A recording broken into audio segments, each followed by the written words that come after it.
करी गोविंद पाद पद्म लगाई शुकदेव उपदेश देले। समस्त देहरे भगवान अछंती, तांकरी भजन हुए सर्वसिद्धि। से हरि अंतरे ओ बाहरे, तांकरी ठारू सृष्टि हुई जगत। सप्त ब्रह्म पथरे जीव आतजात हुए।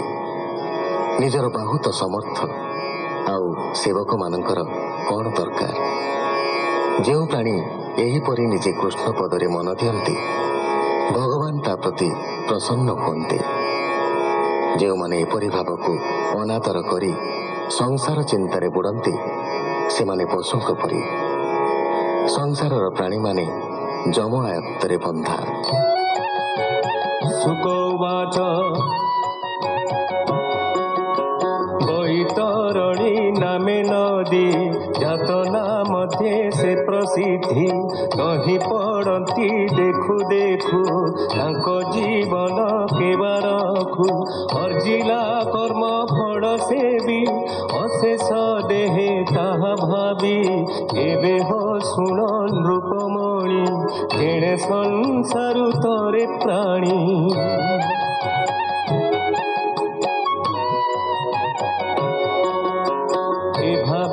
नर शरीरे धारणा जोग निर्विकारे, स्वदेहे हृदय प्रकाशे। हे हरि घोर तमनासे, सूक्ष्म स्वरूप रूपतार। शुण सुमने कुरुवीर, श्याम सुंदर भुजचारी। शंख कमल गदारी,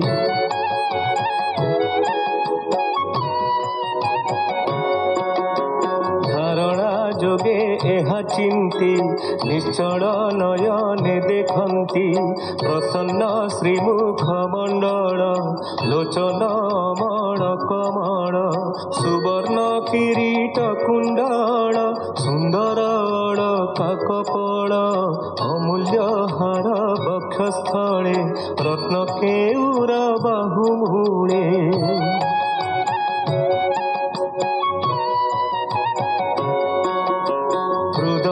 पद्म मध्ये स्मरी।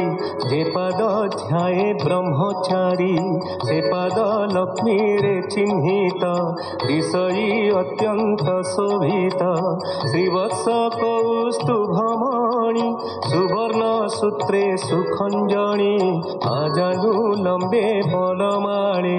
स्कंधुवे स्थित वक्षस्थले,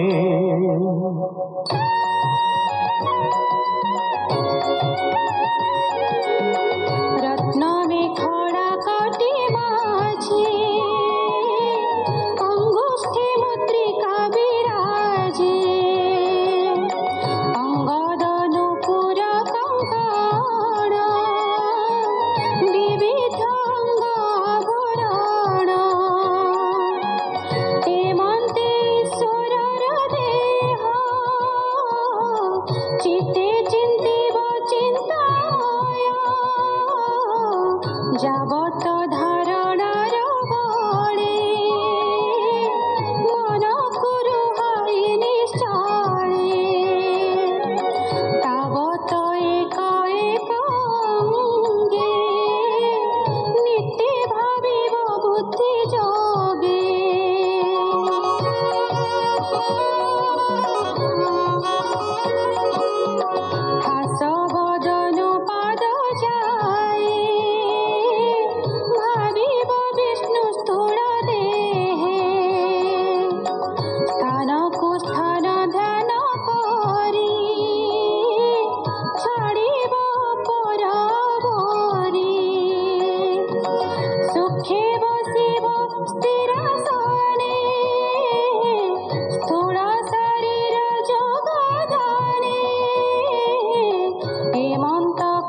संसार कालर नाही अधिकार देवे न पांती जहा चिंती न जानू बोलंती दुरात्मा भाव परिहरी सुहृद भाव चिते धरी जियटे वैष्णवर धाम परम पद जार नाम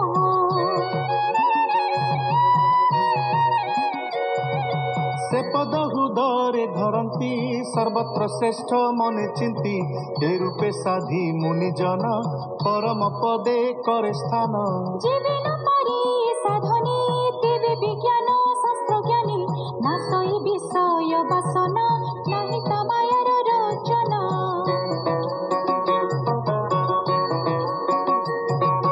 जेबे ता देह त्यागे मन तेबे साधिब दृढ़ासन बाम चरण पछ भर तेणे निरोधी मूलाधार मूल पवन ऊर्ध्वे तुली नाभि पवन संगे मिली निरोध करी सप्तद्वार स्मरण करिब ओंकार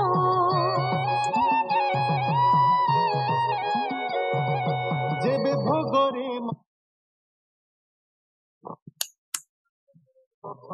जोग बंधे तेबे स्थापिब ब्रह्मरंध्रे निस्तर जोग दृढ़ साधे तक्षणे ब्रह्मारंभ वेदी परम पदी तार गति देह इंद्रिय पासुरंती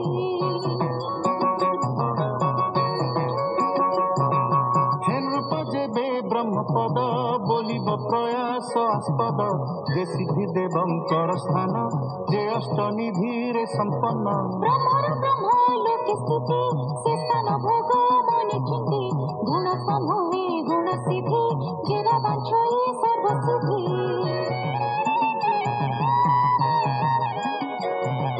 मन इंद्रिय गण मिले तक्षण से लोकरे मिले जोगेश्वरंक एहु गति परम पुरुष से बोलंती संसार कथा जे बोलती से ब्रह्म ब्रह्म लोके स्थिति से पुरी नाही दुख सुख जरा